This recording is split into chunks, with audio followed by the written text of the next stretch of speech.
rather. Lucid sleep is more difficult. So what you say is that the experience is much deeper in the shamatha. It's deeper, much more clear. Much more clear. Okay. Much more clear. Regarding meditating in closed eyes Sure. versus open. Sure. I experimented a little bit in the morning. Sure. I started observing the mind, meditating on the mind. Sure. And despite your instructions, I had my eyes closed. I kept my eyes Sure. closed. Okay. And I did it twice. Sure. Sure. And then I opened my eyes. Sure. The experience, despite the fact that the motivation was the same and the basic instructions were the same, the experience was completely different. Mm-hmm. Question is, In what sense was it completely different? thank you. With eyes closed, Yeah. I experienced, I was within a blue, actually limitless space, Mm-hmm. and there's a lot of emotion in it Coming up. Mm-hmm. coming up. The moment I opened my eyes, something of the stillness was still there, but lacking all drama, Lacking drama. lacking completely. Sure. It was still a deep meditation. Sure. So the question is very practical. Mm-hmm. I almost feel I know the answer, but I'm not sure.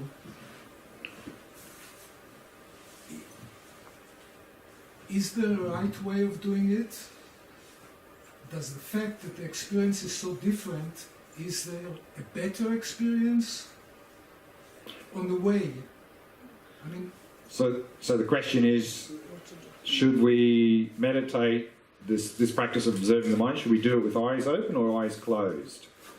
And as I said, the general recommendation in the texts is to have the eyes open for those reasons, for better clarity usually, more easy to stay in the present moment.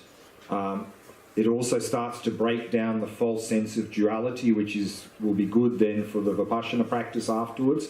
And also we can much more easily transition into daily life, because generally in daily life we have eyes open. So it means if we meditate with eyes open, we can more easily do that in daily life, observe our thoughts and emotions. So they're the advantages for having the eyes open. Of course, as a beginner, particularly if we're sort of quite an agitated sort of person, you're probably going to find eyes open quite challenging, because often our dominant sense is visual.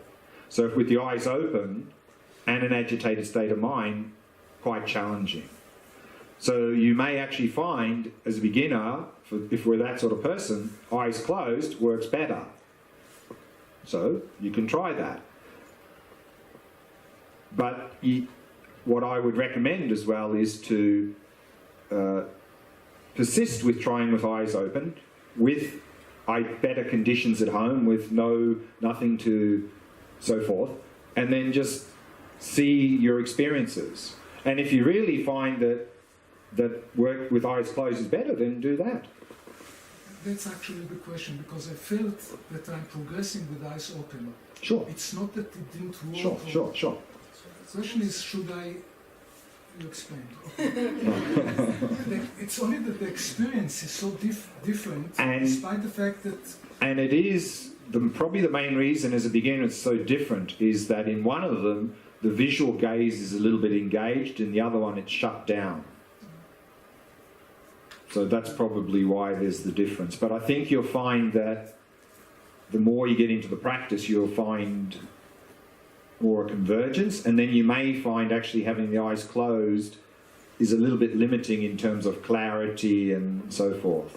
But you try it out. I wanted to ask about observing the thoughts. Observing the thoughts, yeah. Does it mean that I have to perceive the content of the thought?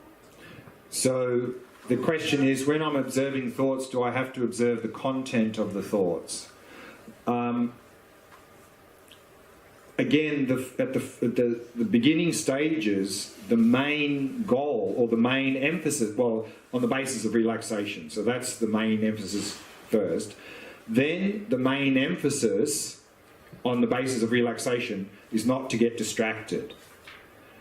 So therefore, it's not a high priority to clearly see what the thought is about at that stage.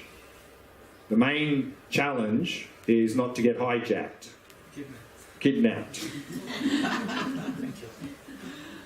And so, therefore, don't worry too much about whether or not the thoughts are very clear and what was that thought about and what was that emotion. Was it jealousy or not? I don't know. Not so important.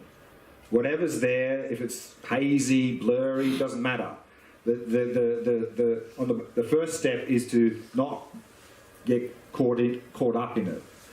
Then, once we're more stable and we're not getting caught up, then we can work on improving the clarity. And with improving clarity, not only will those appearances become more clear and more evident what they're about, but we'll be able to have what's called temporal clarity as well, which means now, and studies show this, scientific studies, that for us to actually perceive something that appears to us, we need it appearing for a certain amount of milliseconds before it registers. And so if some mental event comes up very short, we won't even register. When the clarity improves, we'll be able to not only pick up shorter and shorter events, but more and more subtle events. The threshold will go down. So that's at the point where you'll notice that it'll be much more clear what the mental event is, and you'll be able to notice more shorter ones and much deeper level that's going on now that don't even register as well. But again, primary at the beginning, first relaxation. That without relaxation, the rest is not going to happen. So relaxation is the first. Then just watch, try not to get sort of swept away. That's the main emphasis then. And then, when we're more stable, then we can work on improving the clarity. So as a beginner, don't worry too much about if they're not very clear and what they are and what they're about. Not so important as the beginning stages. Run over time, so it's dinner. I think there's some more questions, but we'll keep going with the questions at the beginning of the next session. So let's break for dinner and come back at 7:30.